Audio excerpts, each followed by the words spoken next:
Ikalimang kabanata. Alas 6 ng gabi, walang gaanong taong makikitang palakad-lakad sa kalsada. Abala ang lahat sa pagkukumpulan sa harap ng shop ni Rogelio. Mga binatilyo, ilang dalagita, mga may bahay na may kargapang mga uhuging bata, at mga kalalakihang tomador na walang t-shirt at nagpapakita ng tiyan na parang buntis ng 4 na buwan. Walang kurap na pinagsasaluhan ng lahat ang Magnavox TV na may sarili pang cabinet.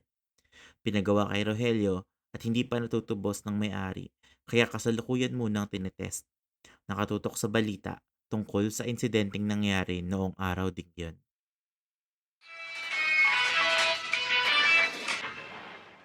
Mukhang shooting ng isang pelikula ang inabutan naming eksena kanina sa bayan ng Pilaes dahil sa nagkalat na mga tao sa daan.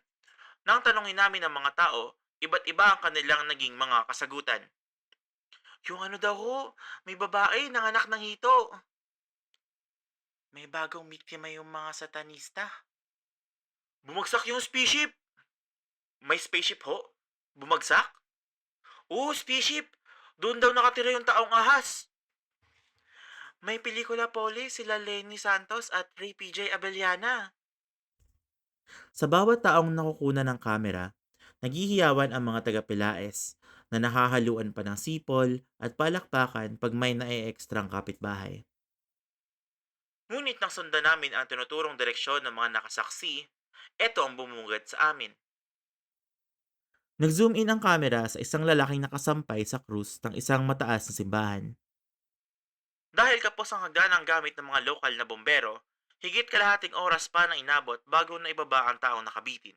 Nang aming itong kapanayamin, sinabi niyang isang ninja ang nagdala sa kanya doon.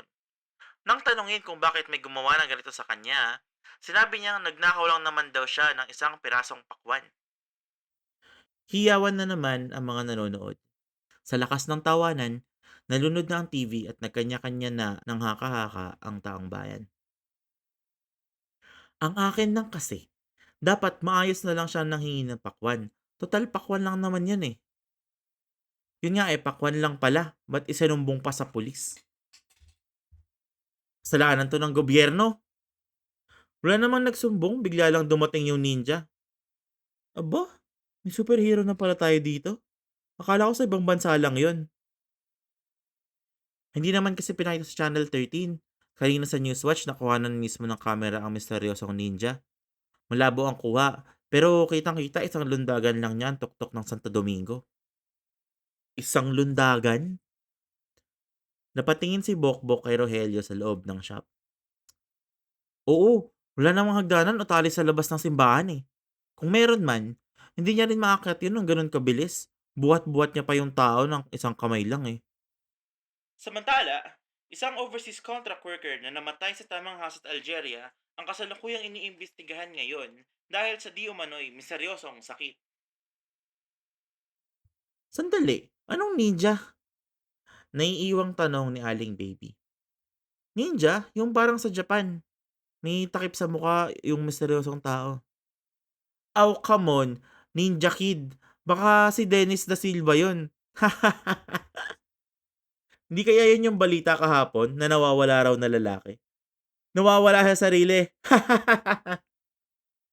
Tawanan na naman ng mga tambay. Pinatay na ni Rogelio ang TV. Senyales na magsasara na siya ng shop. Halos sabay-sabay na ring umalis ang mga nakinood ng balita. Ninja.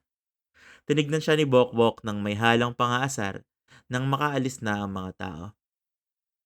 Saka ko na lang naisip, hinubad ko t-shirt ko, tinaypo sa muka. Parang yung laro natin dati ng lating. Lumilipad? Hindi, ang alam ko tumalon lang ako.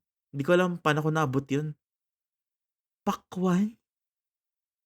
Oo na palpak. Mali ko bang 20 pesos na lang naman halaga ng ninakaw ng tao? Dami-dami kasing umahabol. Ang lakas pa ng sigaw ng ali. Tagapagligtas. Nakangising iiling-iling si Rogelio. Rogelio Manglikmot. Pahiwalay na pinahid ni Bokbok ang mga palad sa ere. Nag-i-imagine ng karatula. Superhero. Tigilan mo na yan. Marami pa akong aayusin. Sikat ka na. Amay Bisaya! Itinaas ni Bokbok ang kamay para makipag-apir, pero hindi ito pinatulan ng kausap. Naisabit ka na ba sa monumento ni Rizal? Hep, hep, hep, hep. Steady ka lang. Tandaan mo, hindi pa kita nabibigyan ng costume. Ha? Ikaw, ayos lang ba sa yung makilalang ninja na walang t-shirt? Oo nga no. At wala ka pang pangalan. Naghimas ng baba si Bokbok. Dapat nga, pati yung pangalan mo sa birth certificate, palitan. Rogelio? Ang pangit. Pangalan niya ng mga lolong mataas pa sa puso pag nagsisentro ng pantalon eh. Ayos lang. Wala namang pang question mark ang pangalan ko. Yun ang unique. Pinulot ni Bokbok ang isang copper pipe na nakita niya nakasiksik sa gilid ng sirang washing machine at itinutok ito na parang si Zorro sa mukha ng kaibigan. Hinawakan ni Rogelio sa dulo ang bakal at napawala ng 10,000 volts na kuryente bago umalis. Napabitiw si Bokbok sa sobrang gulat at mangiyak-ngiyak na hinipan ng kamay. Pikon! Ninjang hubad! Super yagit! Mag-brownout ka sana!